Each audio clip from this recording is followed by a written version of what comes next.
Olá, pessoal, tudo bem? Estamos aqui mais uma semana para o nosso Momento Elos ao vivo. Nós tivemos aqui juntos na última semana falando sobre o Fundeb, né, e todos os desafios aí, as implicações dele. Quem quiser assistir, ele está disponível ainda na nossa página e também lá no nosso YouTube.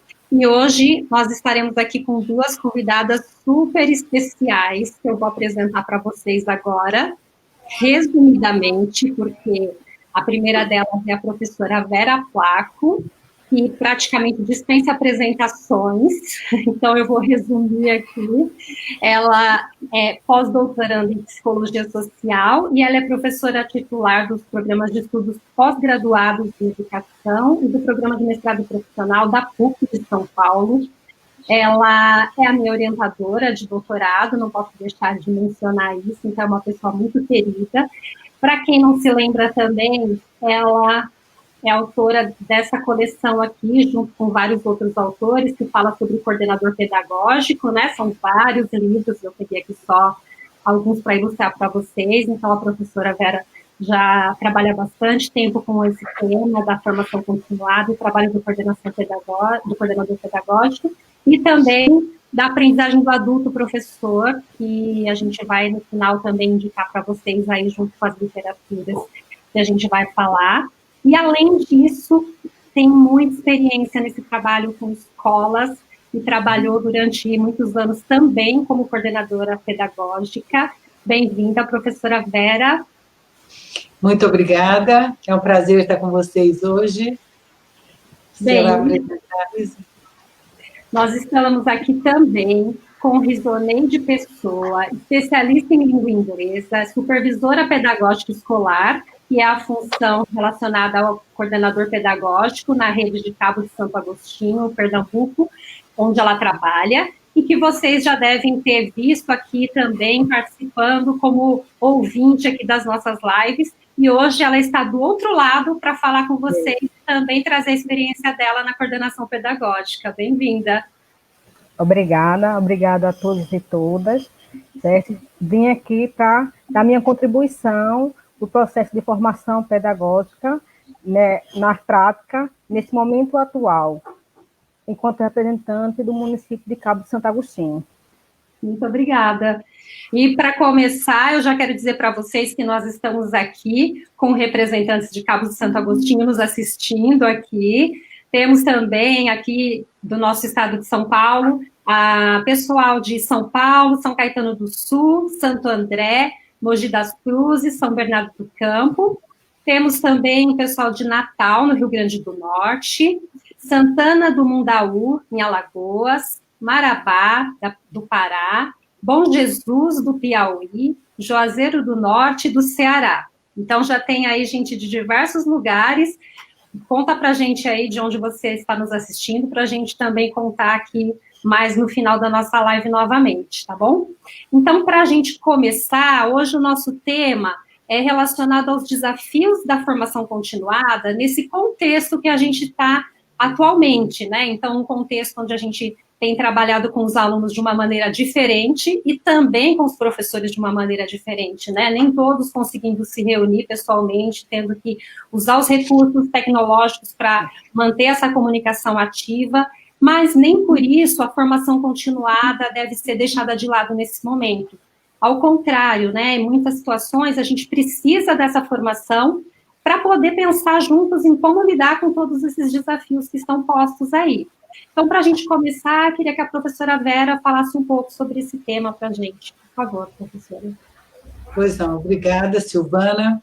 É um prazer estar aqui hoje com vocês, é um prazer ter conhecido a Riso. A Silvana já conheço há longo tempo e tenho o prazer de tê-la como orientanda. Não é ela que tem o prazer de me ter como orientadora, não. Somos mutuamente prazerosas.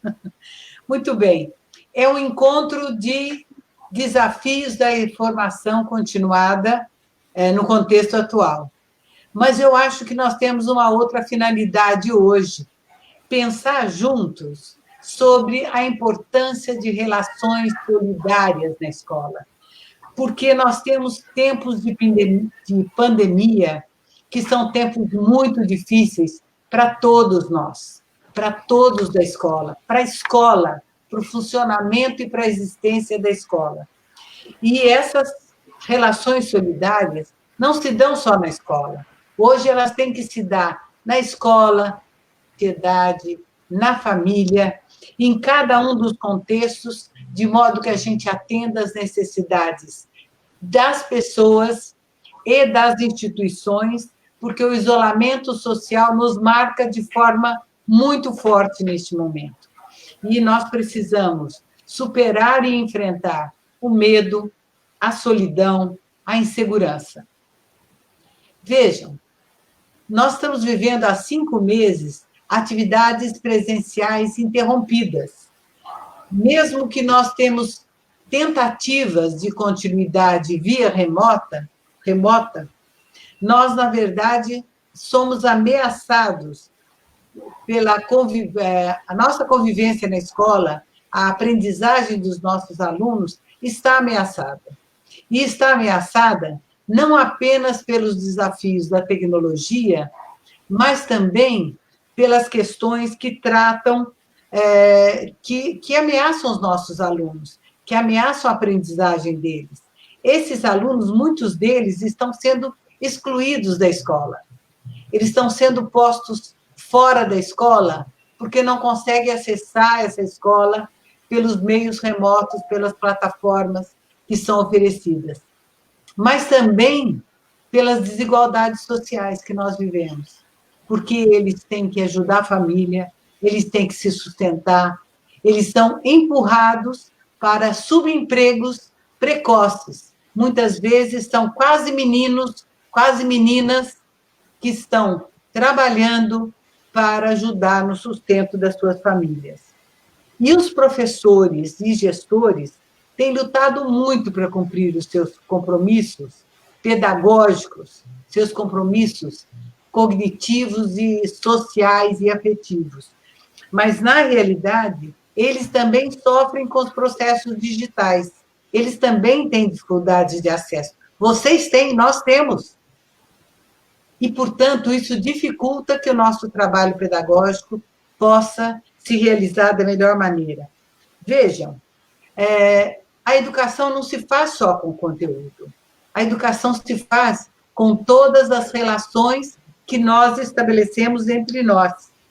E, principalmente, aquilo que nós desenvolvemos nos nossos alunos, em termos de competências, de habilidades, de atitudes, de pensamento críticos, de capacidade de correlacionar fatos, correlacionar situações, e isso está acontecendo de maneira bastante precária.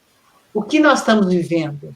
Não apenas uma crise de saúde pública, mas também uma crise econômica, uma crise política, e principalmente, que nos preocupa, especialmente como educadores, crise identitária docente. Quem sou eu, professor? O que eu estou fazendo? O que eu tenho que fazer? O que eu deveria estar fazendo e que não consigo, ou que nem sei o que é? Essa crise identitária exige de nós uma preocupação especial com a formação. E é sobre a formação que nós estamos pensando hoje. É sobre o papel do coordenador pedagógico, o papel do gestor de escola, que são responsáveis pela formação continuada desses profissionais na escola. E se nós não tomarmos cuidado, nós vamos encontrar escolas, vamos encontrar realidades que vão se preocupar prioritariamente com o conteúdo, deixando de lembrar que o acompanhamento pedagógico do professor, que o desenvolvimento do conteúdo escolar é importante, são questões importantes, mas, neste momento, não podem sobrepujar o acompanhamento psicológico, o acompanhamento pedagógico e psicológico que deve ser dado a esse professor, que deve ser dado a essa criança, a esse jovem, a essas famílias. E, para isso, a formação de professores precisa ser extremamente bem cuidada, para que aprendizagens sociais, afetivas, cognitivas possam se realizar. Portanto, nós vamos ter hoje um momento de compartilhar experiências, de conversar, de refletir sobre de que maneiras nós poderíamos encontrar alternativas para enfrentar esse desafio, que é o desafio da formação continuada, que precisa continuar acontecendo nas escolas, junto aos professores, junto aos alunos e às famílias. E é isso que eu gostaria de convocar, de convidar vocês a fazer hoje. Vamos refletir juntos, vamos pensar. Não temos respostas prontas, não temos soluções mágicas, nós temos procuras, nós temos buscas, nós temos riscos a correr, a enfrentar, a viver. E esse vai ser o momento de viver algumas dessas experiências juntos. É isso. É isso aí, professora Vera. Muito obrigada por essa introdução. Eu queria passar também para a Riso, para ela comentar um pouco de como ela está vivenciando esses desafios lá, né, e como que é essa expectativa de poder compartilhar um pouco disso com a gente hoje aqui. Por favor, Riso. Olha só, em nosso município, nós estamos fazendo essas formações, mas é muito importante salientar o que Vera bem colocou aqui nesse momento. É o acolher, é o afeto a esses professores, a esses alunos, a comunidade escolar, se faz muito importante. O conteúdo, ele é peça fundamental, sim, mas se a gente não pensarmos, primeiro, em fazer esse acolhimento, em criar estratégias afetivas, conhecer cada grupo que a gente faz parte, cada professor, esse trabalho pedagógico, ele não se concretiza de maneira eficaz. Então, é muito importante. Então, eu considero como um ponto fundamental essas questões do acolhimento, do eficaz, de criar um respeito, do formador ser um líder ali no seu grupo e buscar relações afetivas com o profissional para que também ele acolhido, ele possa acolher também essas crianças, ele possa também acolher essas famílias, e isso faz parte de todo o contexto, junto com os gestores escolares também, que estão envolvidos nesse processo. Então, para mim, eu considero isso como o primeiro ponto de partida, porque só após isso é que a gente consiga, aí sim, fazer com que todo esse processo, que inserir algum conteúdo, ele se torne, tenha uma eficácia mais concreta, certo? É o caminho onde se quer chegar. E isso também tem que estar atrelado ao município, à Secretaria Municipal de Educação. Então, ter toda uma sincronia, todo engajamento que envolva Secretaria Municipal de Educação como liderança maior, daí os formadores, os professores, gestão escolar, estudantes e comunidade. Eu diria a Secretaria Municipal, Estadual, né?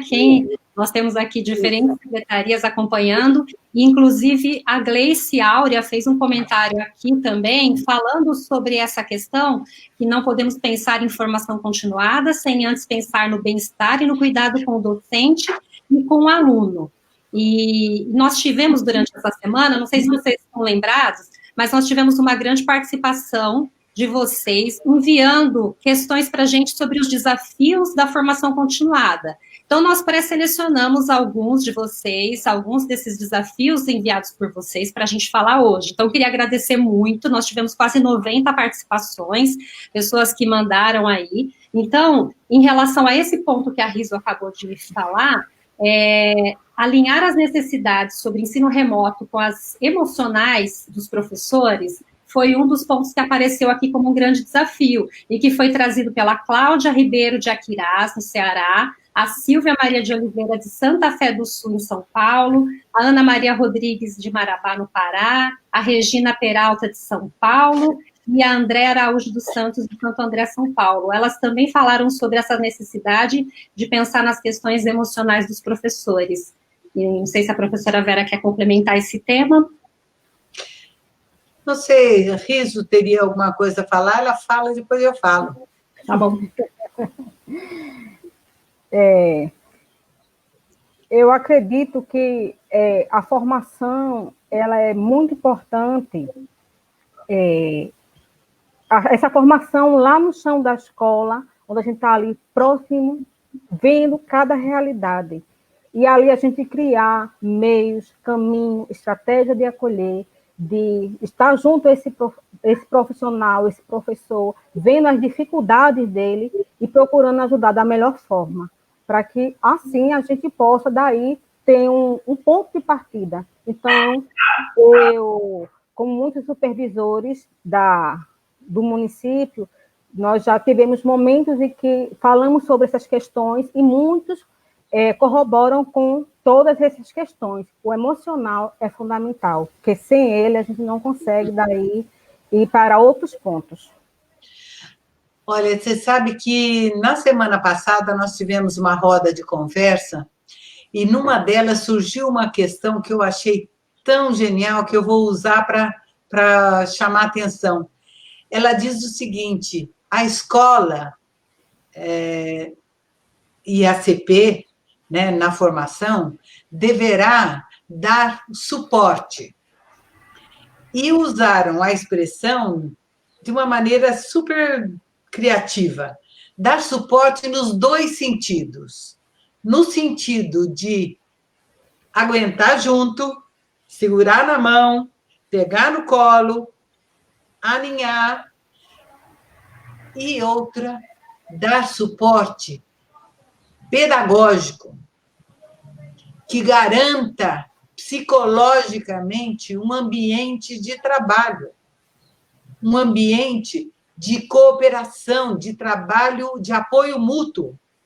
Esse suporte seria quase eu encosto em você, você encosta em mim, e nesta relação nós conseguimos aguentar esse tranco, não apenas aguentar, mas levar à frente, enfrentar e realinhar os nossos objetivos, realinhar as aprendizagens. Eu acho que o emocional não vai ser tratado como uma terapia.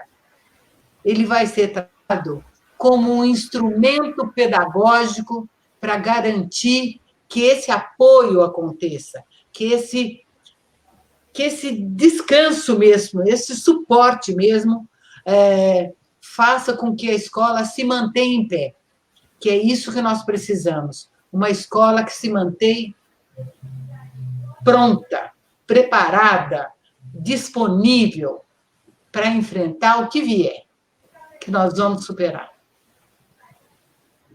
Isso mesmo, a Maria do Socorro também comentou que, de fato, a escola está precisando muito dessa ajuda psicológica e que a gente precisa ver que todo mundo está passando por isso, né? Todo mundo da escola, professores, alunos, comunidade, né?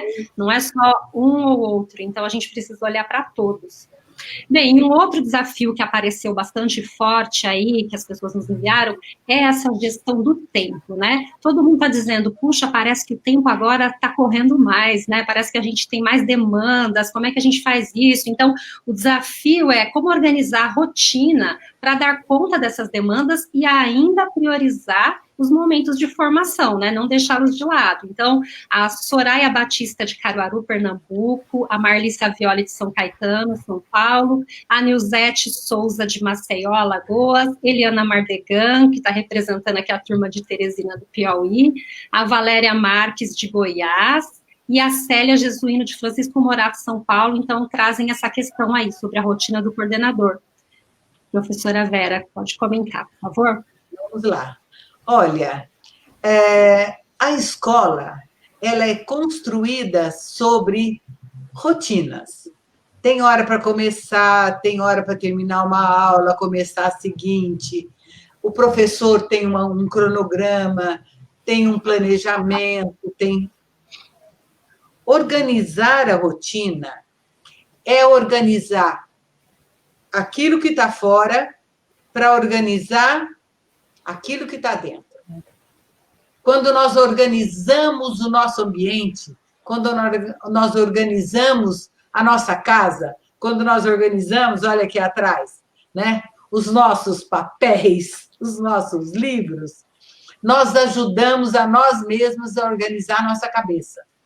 Eu sempre brinco que não mexo na minha organização, porque eu acho qualquer papel que eu preciso, se não tirarem do lugar, tá? Então, aqui sozinha em casa, por exemplo, eu posso, de olhos fechados, achar qualquer coisa, tá? Se alguém viesse e mudasse alguma coisa, já bagunçaria a minha rotina. Mas a rotina na escola é organização para que uma estrutura maior funcione. Então, para que eu faço rotina? Para que alguma coisa prioritária aconteça. O que é o prioritário? É a aprendizagem do aluno. É a vida do aluno na escola. Isso que é prioritário. Não é o professor que é prioritário, nós sabemos disso.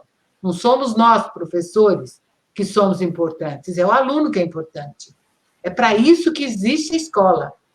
Então, o que é prioritário é aquilo que é proposto no currículo, no projeto político-pedagógico da escola, para que a escola seja o que ela é. Só que na escola acontecem coisas inesperadas. Essas coisas inesperadas são as urgências. A pandemia se transformou numa urgência que parece que não acaba, se estica, né? E por isso eu preciso do outro elemento que é a pausa. Parar e pensar. Pensar o quê? Pensar o que é preciso pensar em primeiro lugar.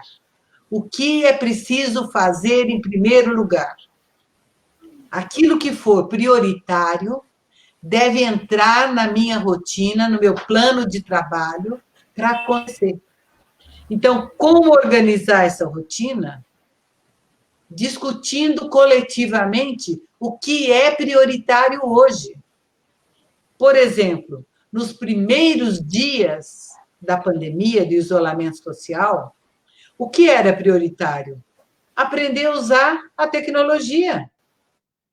Nós aprendemos do dia para a noite aquilo que nós não tínhamos, muitos de nós não tínhamos o hábito. Eu não tinha hábito de dar aula remota. Vocês tinham? Algum de nós tinha? Em 2 dias. Começou o isolamento na segunda, na terça, eu já dei aula à distância. Mal, provavelmente não muito bem, né? Mas foi melhorando ao longo do semestre, então ficou um pouquinho melhor. Mas a rotina teve que se estabelecer. E nós descobrimos, isso sim, que nós temos que aprender uma nova gestão do tempo. Se eu usava 3, 4 horas para planejar uma aula, um dia de aula de 3 horas, que é o que eu dou por semana, 2 aulas de 3 horas, eu agora utilizo provavelmente 6. E ainda me reúno com os meus monitores, com quem eu discuto como é que vai ser a aula. Portanto, o tempo precisa ser redimensionado, sim. E nós temos que aprender, para isso, parar e respirar. Porque eu não sei se com você está acontecendo isso, mas bastou eu sentar na frente do computador para responder um e-mail, 15 e-mails, mais uns 15 WhatsApp, mais telefonema, mais a listinha de coisas que eu já tinha que fazer antes, e, de repente, eu não sei o que eu faço primeiro. Para, respira, organiza e começa de novo. Isso é gestão do tempo. Prioridade. O que precisa sair em primeiro? É isso? Então, é isso que nós vamos fazer. Essa gestão é fundamental, mas, para isso, nós precisamos aprender não só o que é prioritário, mas entender também que tem hora que precisa de pausa, de parar e refletir. Acho que é isso. Muito bem. A gente tem aqui também a Jaqueline Amâncio, que falou que tem alguns professores que também estão sem sair de casa há meses e que é um espaço também de discussão, de trazer essas angústias, né, ouvir as dicas de reencontro e pensar nesse equilíbrio aí entre as diferentes estações da rotina para que a gente realmente esteja preparado para enfrentar esses desafios e ter aqueles pequenos momentos de pausa, como a professora falou. E, inclusive, nós temos aqui um pequeno momento de pausa da Riso, mas já ela está de volta, devido às dificuldades aqui de conexão. Então, eu vou passar de volta para a professora Vera, enquanto a gente aguarda ela, para falar sobre esse outro grande desafio, que são os recursos tecnológicos, né, que a professora começou a falar um pouco. Então, a gente tem muitas pessoas que não só têm o desafio do uso da tecnologia, mas que nem sempre têm os equipamentos adequados, né? Do mesmo jeito que os alunos têm esse desafio, os professores também têm. Então, a Daniela Paula Busato, de São Caetano do Sul, a Cícera Jane de Lima, de Juazeiro do Norte, Ceará, a Magda Márcia Mafra, de São Luís do Maranhão, e a Sirlene Carete, de São Caetano do Sul, estão questionando sobre esse desafio, como fazer, né, para superar esse desafio com relação aos equipamentos, como é que a gente se organiza dentro do que é possível. Olha, eu acho que são duas coisas, né? Uma é o uso da tecnologia e o outro é a questão de você dispor de equipamentos adequados. Então, quando a pandemia começou, nós tínhamos duas coisas presentes. Uma, nós nem sempre tínhamos os equipamentos adequados. Quantos professores, e eu estou pensando agora, veja, só em professores. Se falarmos dos alunos, temos outro conjunto de preocupações. A primeira preocupação que eu quero mencionar é a preocupação dos professores. Havia muitos professores que não tinham os equipamentos adequados. O que acontece? Quando ele não tem o equipamento adequado, o que vai acontecer? Veja, as redes de ensino procuraram fornecer alguns instrumentos, né? Então, nós temos a Secretaria Municipal de São Paulo, por exemplo, utilizou o Classroom para os professores usarem. A Secretaria Estadual fez uma central de mídias, outros usaram o StreamYard, outros usaram o Google Meet, outros usaram o Skype, outros o Zoom. E, de repente, essas plataformas precisaram ser conhecidas. Quando não há possibilidade de nenhuma delas, você tem professor usando WhatsApp, e-mail, telefone particular, tá? E estão tentando contato com seus alunos ou coordenadores entrando em contato com seus professores por esses meios. No limite, com os alunos, estão sendo usados apostilas, material impresso, que está sendo providenciado ou que foi providenciado às pressas. Com relação ao uso, muitas redes demoraram muito para oferecer formação e os professores não sabiam usar nenhuma dessas plataformas. E começaram a procurar, por conta própria, processos de autoformação do dia para a noite. E uma coisa muito bonita, sabe o quê? professores auxiliando seus colegas, professores, a usar, criando mini tutoriais por WhatsApp, explicando, acompanhando por telefone, dizendo, olha, agora você vai em tal lugar, agora você clica tal coisa, tá?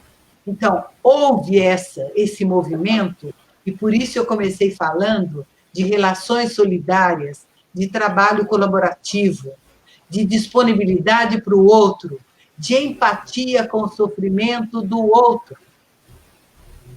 Porque tecnologia parece alguma coisa muito viva, mas ela é também sufocante, porque tem certos momentos que você não sabe como é que você sai, como é que você vai se resolver com aquilo. Tá? Então, acho que essas duas coisas, o uso e a disponibilidade do material, pegaram o professor de maneira muito, muito, muito forte, muito preocupante, que foi acrescida com o fato de que os professores começaram a perceber muito rapidamente que essa história de ensino remoto e que todas as disponibilidades estariam feitas para o aluno, não é bem assim. Você tem na casa de uma família, por exemplo, um celular que tem internet, o da mãe, que não parou de trabalhar, que teve que continuar trabalhando. E a menina diz, mamãe, eu quero assistir aula, me empresta seu celular. Não posso, porque eu vou trabalhar. Que faz o quê? E o professor a descobrir que na sala de aula ele tem, no máximo, 20% dos seus alunos.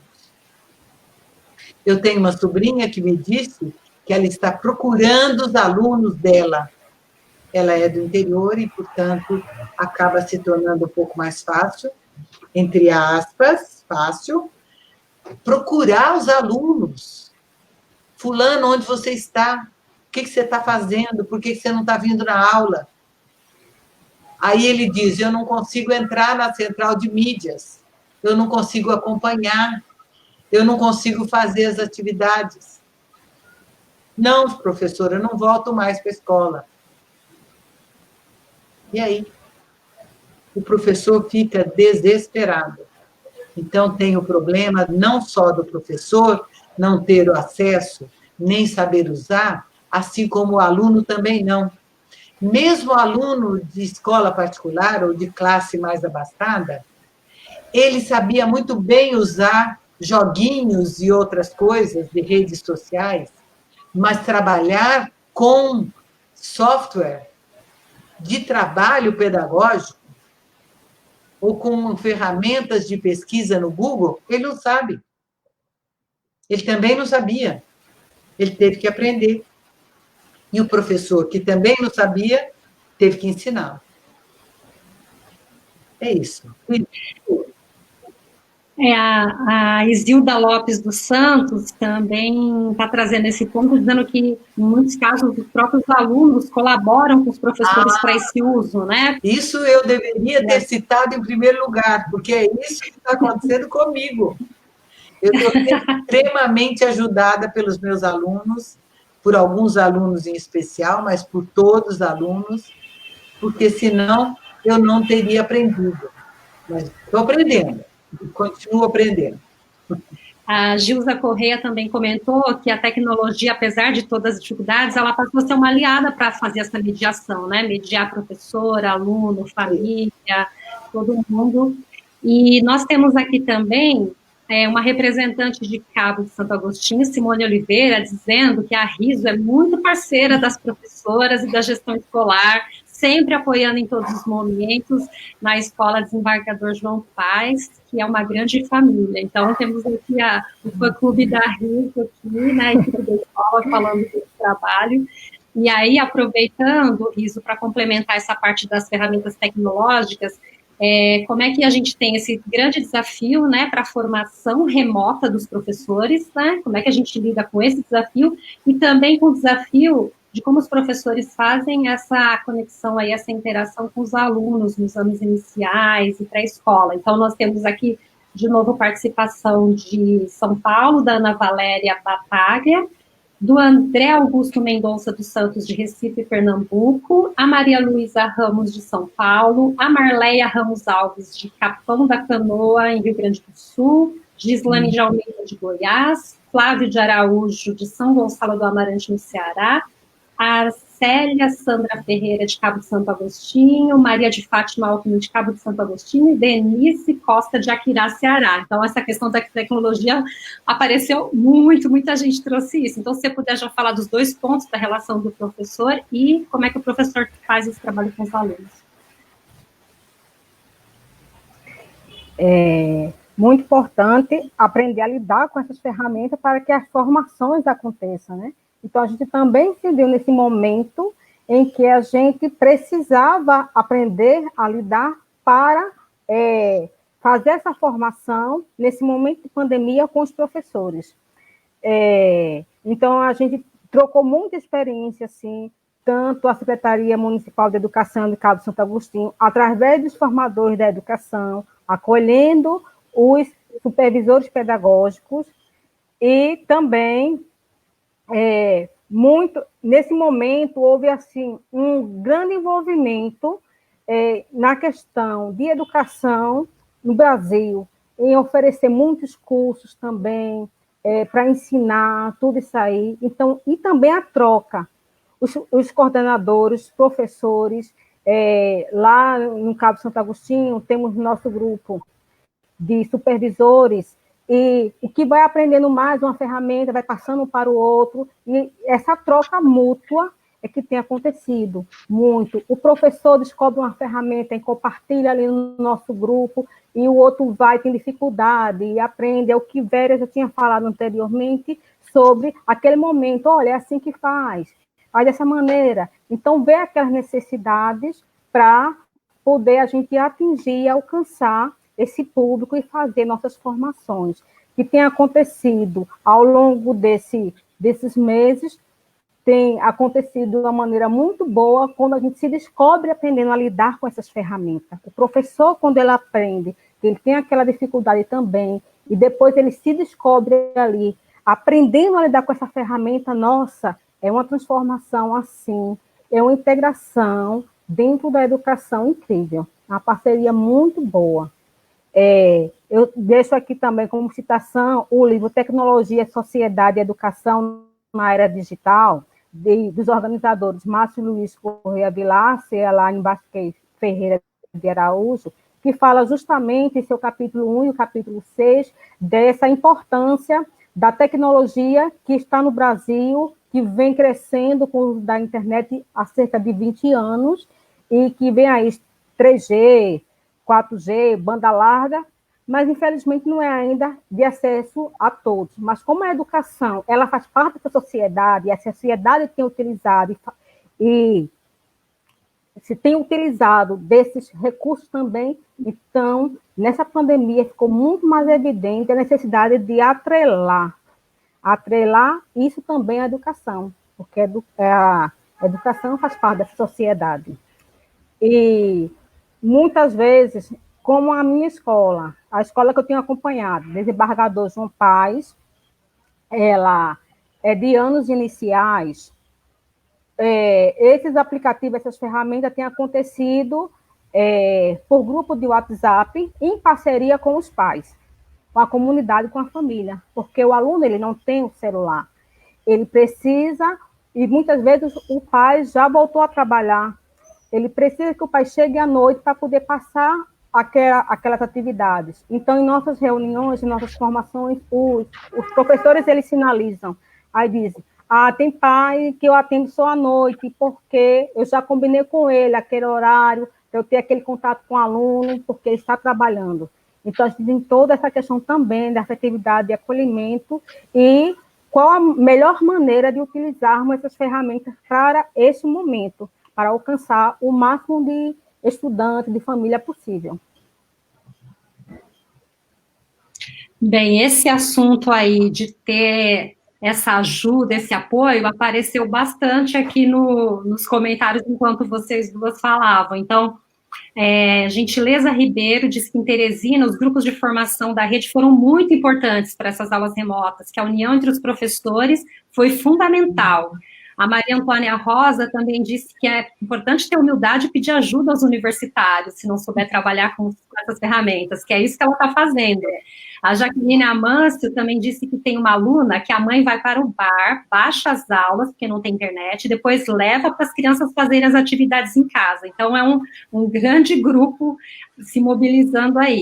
A Maria Helena Moreira também disse que isso aconteceu com ela, que a colega Márcia deu uma aula para ativar a conta dela institucional e ajudou ela a usar a ferramenta do Google Sala de Aula, né? Então, que é muita solidariedade. Então, tem bastante gente aqui falando sobre essa questão de que a gente, às vezes, não consegue sozinho, mas se cada um contribuir, colaborar, principalmente quando a gente tem esse desafio novo, de um recurso novo, né, dessa tecnologia que a gente precisa se redescobrir aí nesse novo percurso de formação, né, para quem é professor, e também os pais contribuindo e pensando em maneiras de trazer isso para os alunos, quando ele não tem em casa, pensar nessas outras alternativas, como essa mãe que vai até um lugar onde tem internet para poder trazer. Então, a gente cria aí uma grande rede de colaboração para esse momento e para essa superação aí.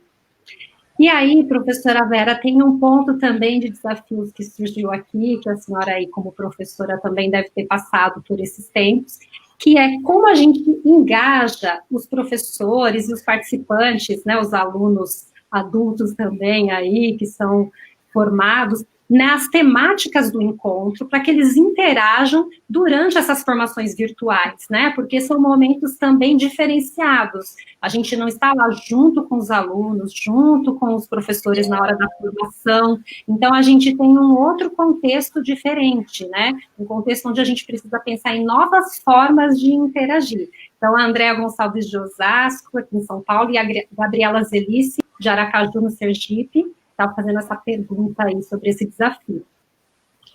Olha, o que a gente faz para a interação dos alunos? É a mesma coisa que o CP precisa pensar quando ele diz o que eu faço para obter o engajamento dos professores.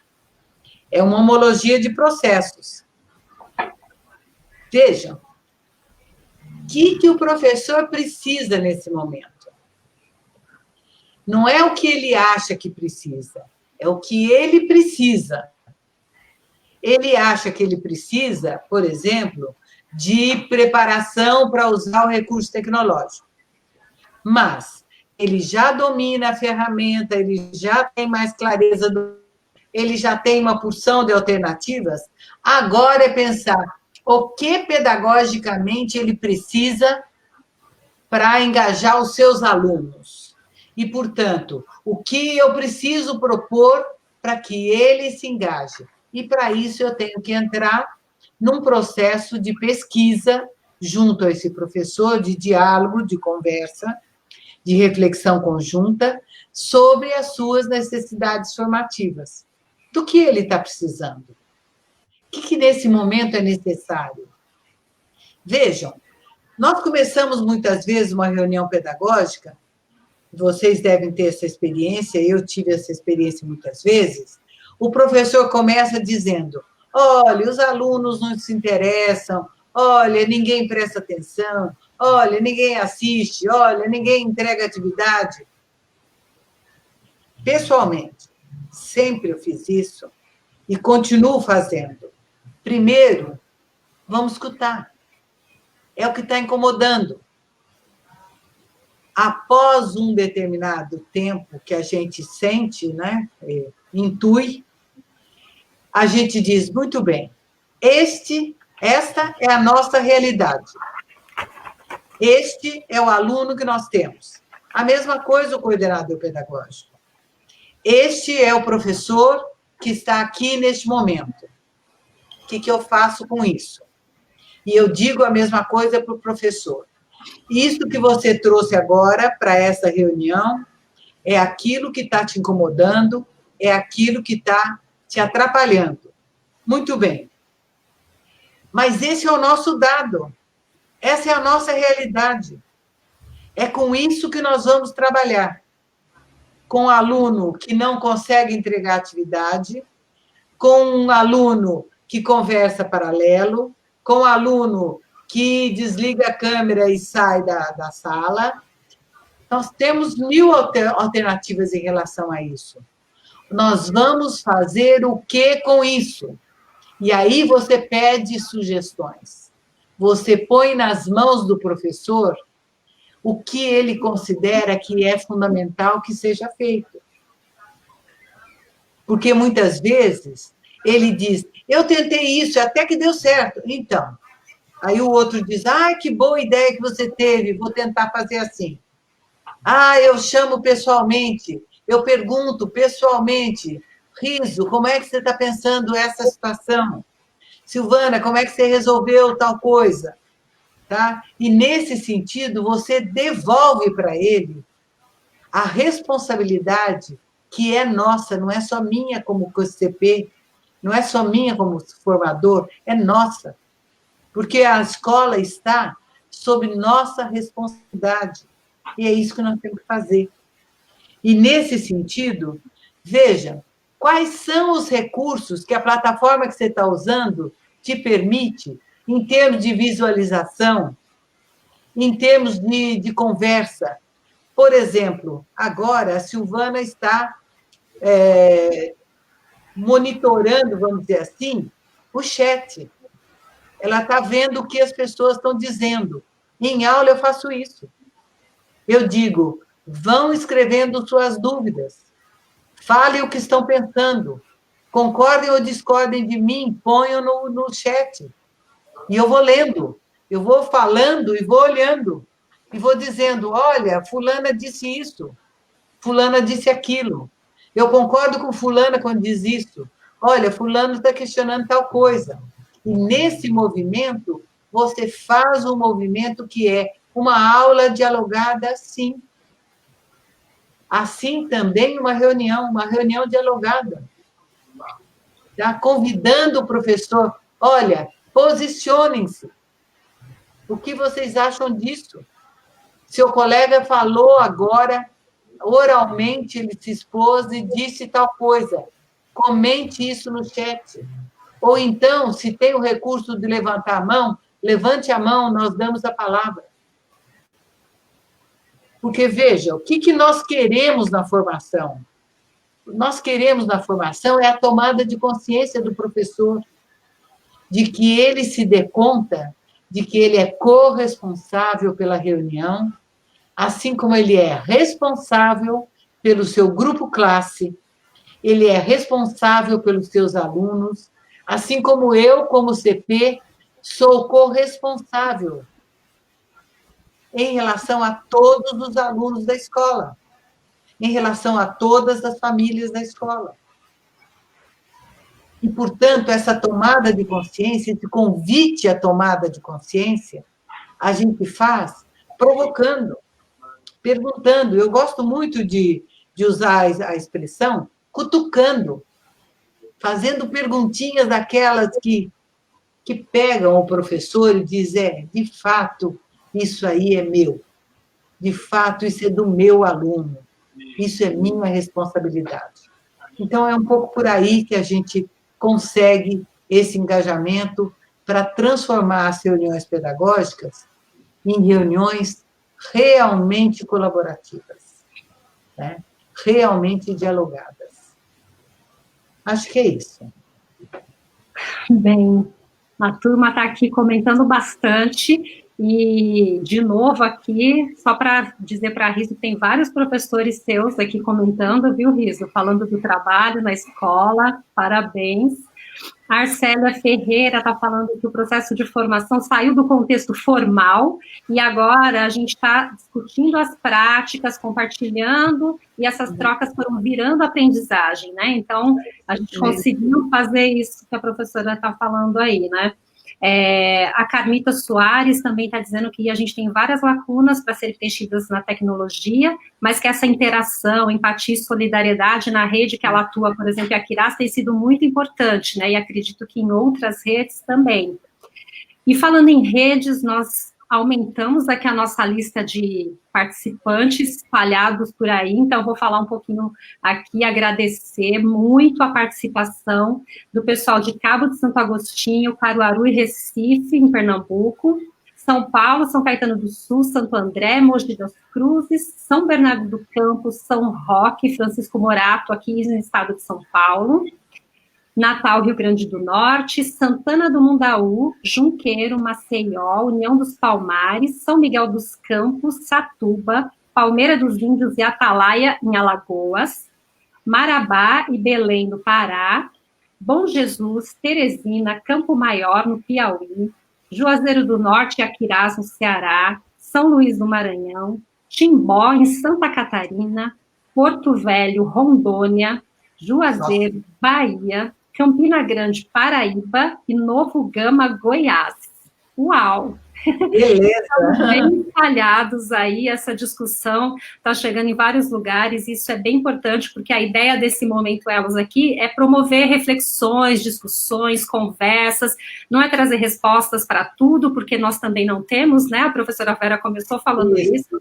A gente está vivendo um momento novo, passando por essa experiência, e essa oportunidade de ouvir pessoas diferentes falando, discutindo, ajuda a gente a pensar na nossa realidade e ajustar para aquilo que é possível dentro de cada realidade. Então, a ideia realmente é essa conversa, esse momento aqui de interação entre todos. Então, eu queria agradecer muito a participação de todo mundo que está aí contribuindo também, compartilhando as suas questões, seus comentários, está sendo muito bom. E a gente também tem aqui um momento para falar, já que nós estamos aqui em 3 pessoas que ou trabalharam ou trabalham na coordenação pedagógica da escola, né? Eu também já trabalhei na coordenação pedagógica. A gente queria fazer um convite para vocês.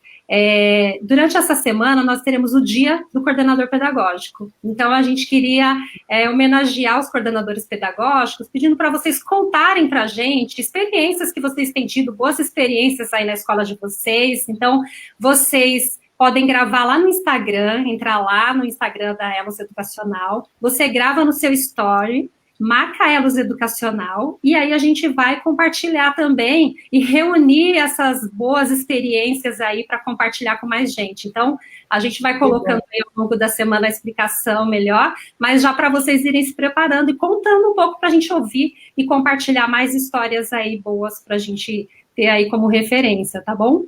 E também tem uma novidade hoje, é que na próxima semana, o tema do nosso encontro, da nossa live, vai ser como interagir e acompanhar os alunos no ensino fundamental nesse contexto do ensino remoto.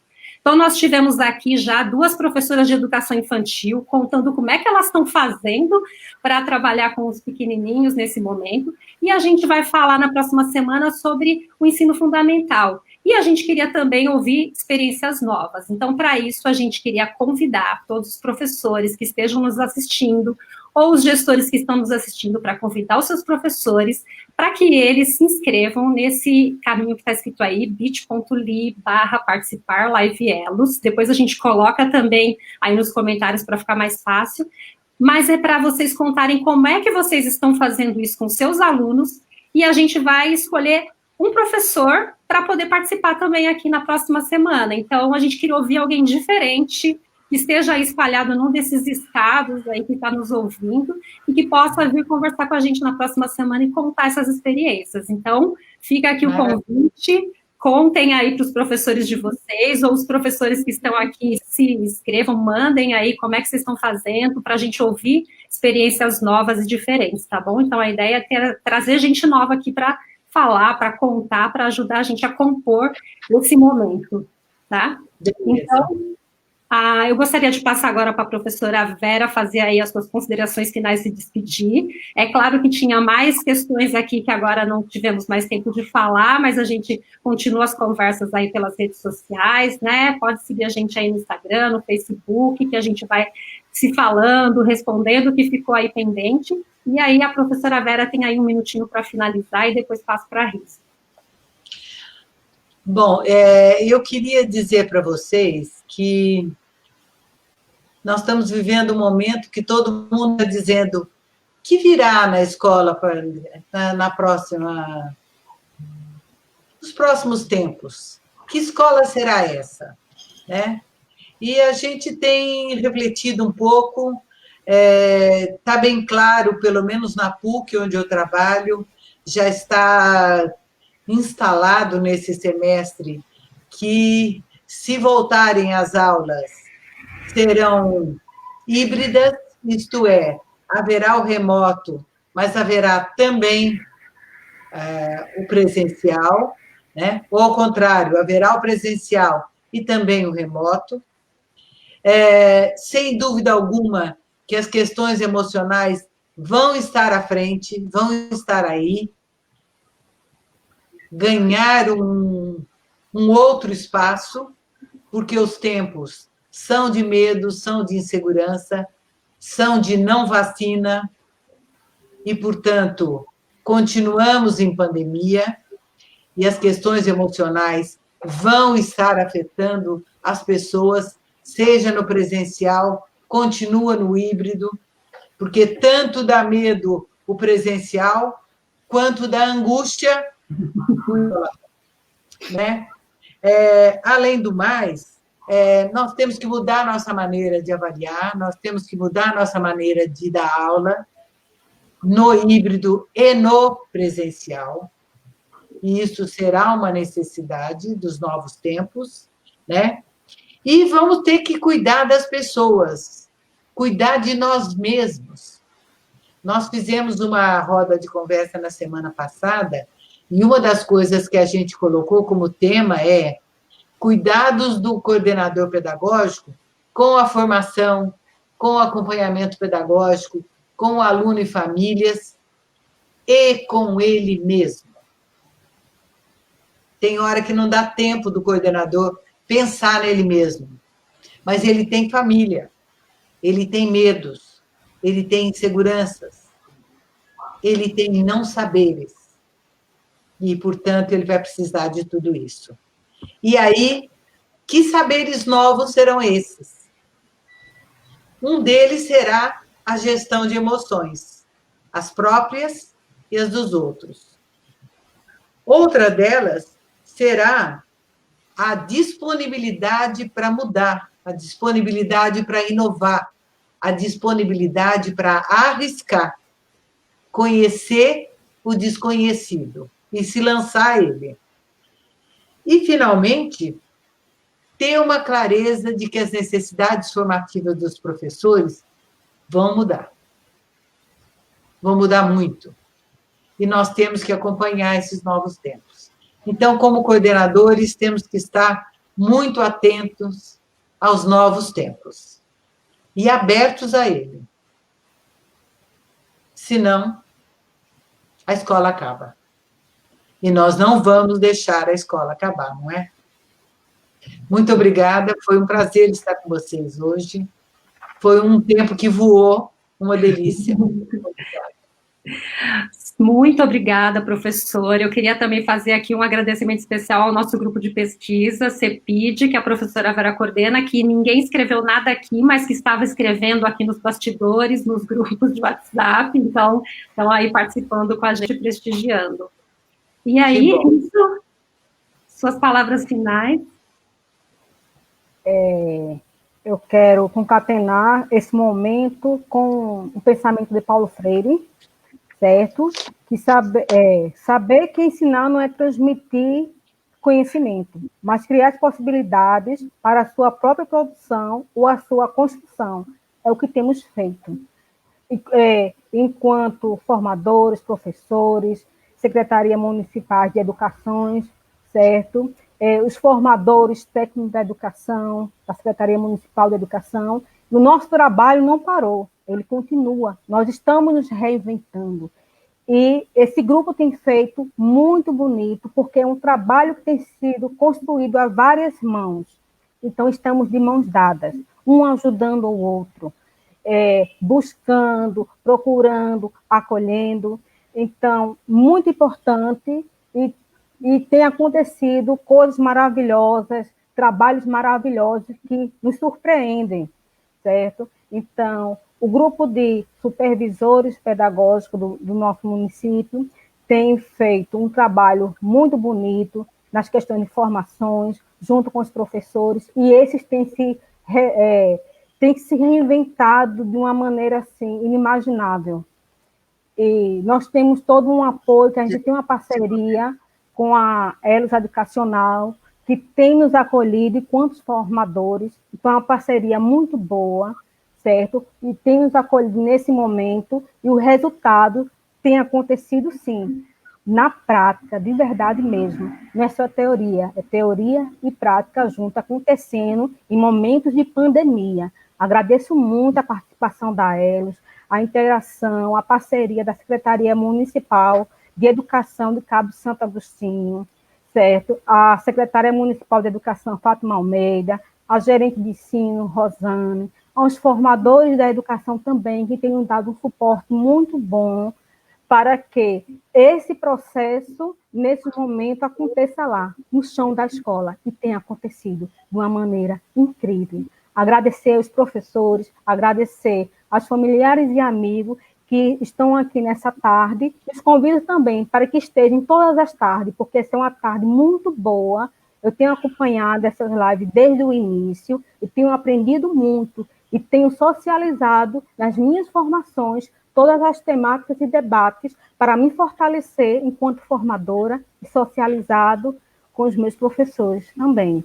Agradeço muito esse momento, esse convite. Estou muito feliz de poder ter feito parte dessa equipe, de conhecer Vera Placo, certo? Já conhecia seus textos também de Silvana, que tem me enriquecido muito. E eu vou beber muito na fonte de vocês para que meu trabalho, ele melhore a cada vez mais.